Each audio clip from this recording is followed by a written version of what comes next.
মানুষের পালস বুঝতে চেষ্টা করেন। যে পরিমাণ আপনাদের বিরুদ্ধে যাচ্ছে মানুষ, যতই আপনারা বড় দল, ছোট হইতে আবার সময় লাগবে না। অত দ্রুত তাকে ক্ষমা চাইতে হবে প্রবাসীদের কাছে। এখানে কোনো দল বিদল কোনো ইয়া না, প্রবাসের সকল দলের মানুষ আছে। আমি একজন বাংলাদেশি নাগরিক হিসেবে আমি আমার ভোটার অধিকার প্রয়োগ করতে চাই। বিগত দিন হয় নাই, কিন্তু এখন এই যুগে আসি আমরা যদি বলি যে না হবে না, এই হয়েছে সে হয়েছে, দুঃখজনক ঘটনা। বিএনপির একজন সিনিয়র নেত্রী হয়ে এই কটূক্তিমূলক কথা বলার কারণে তার তীব্র নিন্দা ও প্রতিবাদ জানাই। প্রবাসীরা শুধু জায়গা বেশি টাকার জোগাড় করে বিদেশে আসছে শুধু তার ফ্যামিলিকে দেখার জন্য, আর কোনো দায়বদ্ধতা নাই। যদি নাই থাকে তাহলে এই যে 24-এর পরে যে অদ্ভুত গণ অভ্যুত্থানের পরে যে চটাং চটাং কথাবার্তা বলেন, ওইটা সম্ভব ছিল না তো আপনার। এটার মধ্যে 24-এ গণ অভ্যুত্থানে প্রবাসীদের কয়েক দিক দিয়ে তাদের হাত আছে। এই আন্দোলন যখন বন্ধ হয়ে যাচ্ছে, প্রবাসীরা বাকি আন্দোলন চালাই নিছে প্রবাস থেকে। কোথায় একটা খবর হলে সাথে সাথে ছড়িয়ে পড়তো, বাকি আন্দোলন আমরা চালাই গেছি। যখন ইন্টারনেট বন্ধ করে দিছে, আমরা ওই আগের আরো 20-30 বছর পিছনে ফিরে গেছি।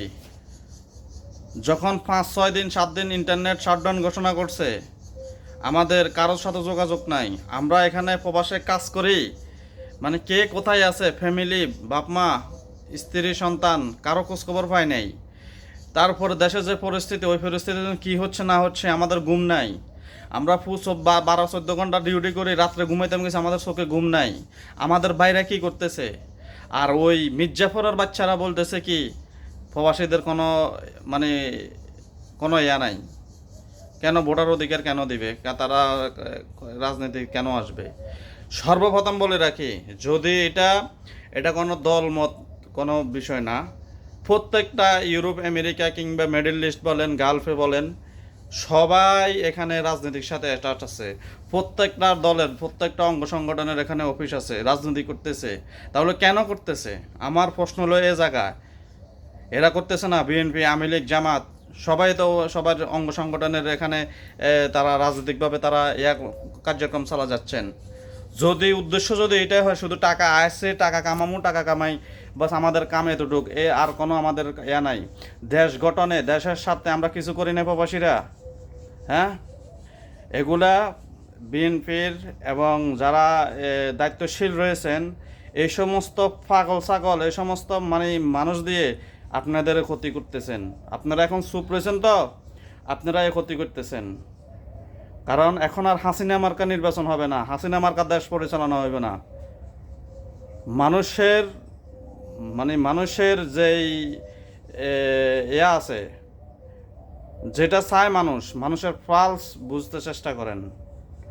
যে পরিমাণ আপনাদের বিরুদ্ধে যাচ্ছে মানুষ, যতই আপনারা বড় দল, ছোট হইতে আবার সময় লাগবে না।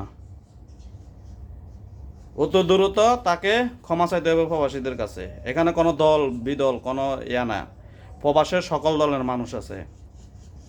আমি একজন বাংলাদেশি নাগরিক হিসেবে আমি আমার ভোটার অধিকার প্রয়োগ করতে চাই। বিগত দিন হয় নাই, কিন্তু এখন এই যুগে আসি আমরা যদি বলি যে না হবে না, এই হয়েছে সে হয়েছে, দুঃখজনক ঘটনা।